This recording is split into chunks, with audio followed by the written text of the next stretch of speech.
and welcome back. In my class, we've been talking about the element of art called value.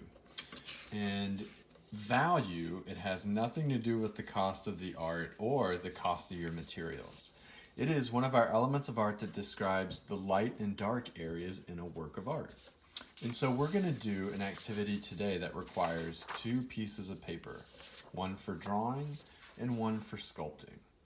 And so choose one of your pieces, and what you're going to be doing is creating an interesting object or composition with this piece of paper. It doesn't have to look like anything in particular. So as you can see, I'm just randomly folding and tearing my paper in different directions and moving it around, because when we make sculpture, we do want to think about an object from multiple perspectives, right? Because it is an object that you can walk around, or maybe you can hold in your hand, and you want to create interesting textures and shadows. So I have, the smooth cut lines of my paper, and then also the rough texture lines of where I have ripped as well. And so I'm just kind of moving it around until it looks interesting enough to me to where I will stop and use this as an object to practice drawing, practice seeing and looking for shadows, seeing and looking for light and dark areas, and also practicing my ability to draw what I see. I'm not worried about anything specific like origami. I'm not trying to make a specific object, though you can.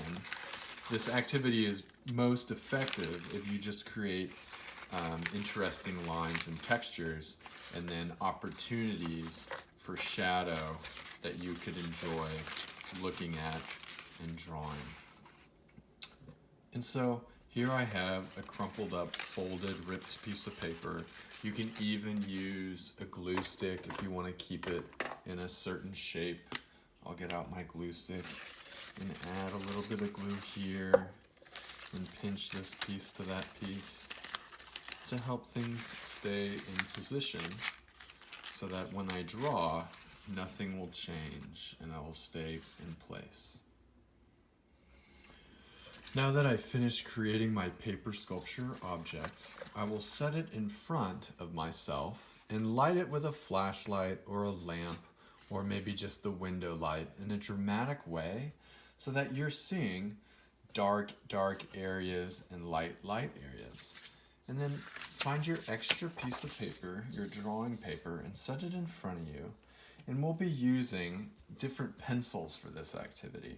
You might need a pencil sharpener, you might need an eraser, and then if you have a standard HB pencil, that will work just fine. But if you have access to 2H's or 3H or 4H, if you have access to any B pencils like 2B, 3B, or 4B, you can use those as well.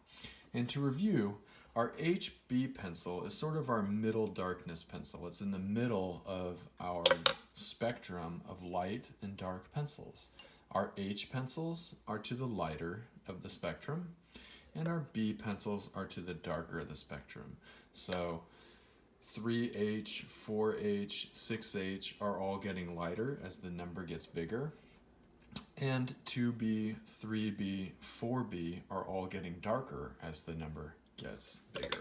And then HB doesn't have a number because it is kind of a mixture of H and B, so it is our middle grade pencil. And so get everything situated and get yourself comfortable where you can see your paper in a good way.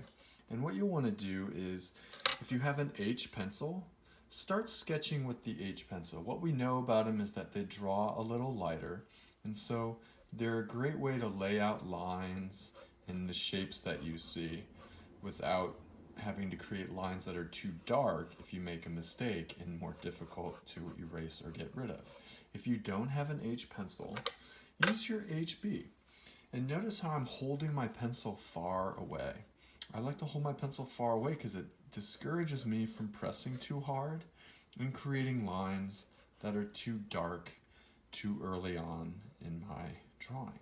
And so what I'll be demonstrating is just carefully looking and drawing what I see, paying attention to lines and shapes first, And then you'll notice that I fill in values as well.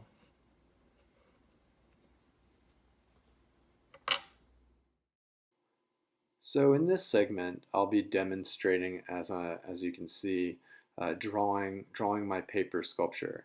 And pay attention to what I draw first. Are they lines? Am I creating shapes first? Um, Pay attention to what values I draw first, the lighter ones or the darker ones. When do I put in my darkest values?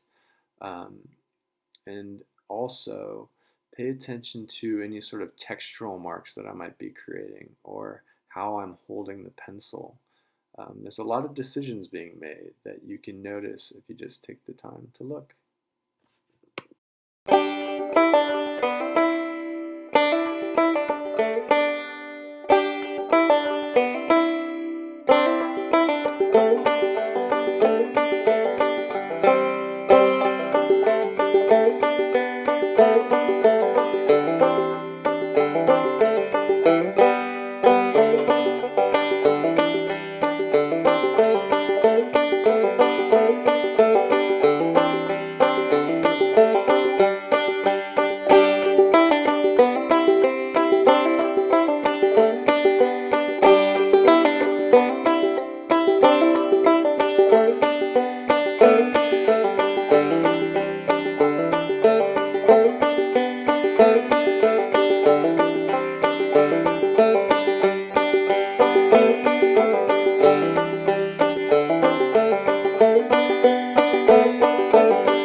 So after drawing for about 10 minutes, you noticed I've used some outlining, I've created some shapes.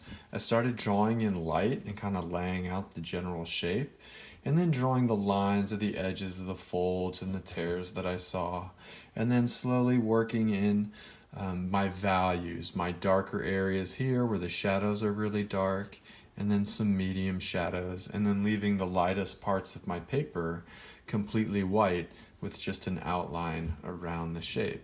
If you notice, I also used some hatching as well, some directional lines, just to create a sense of texture, which is just a habit of mine. If you have a blending stump, you can blend things to make them look smoother as well. But I just enjoy the texture from certain marks that I like to make. So this is a quick activity that you can do that helps you practice developing values and then also looking and seeing, which helps fine-tune your observational skills as well. And you can draw, I drew for about 10 minutes, but you can extend this drawing for as long as you feel like to get the most accurate drawing that you can. Thanks for joining me, and I hope you enjoyed this activity.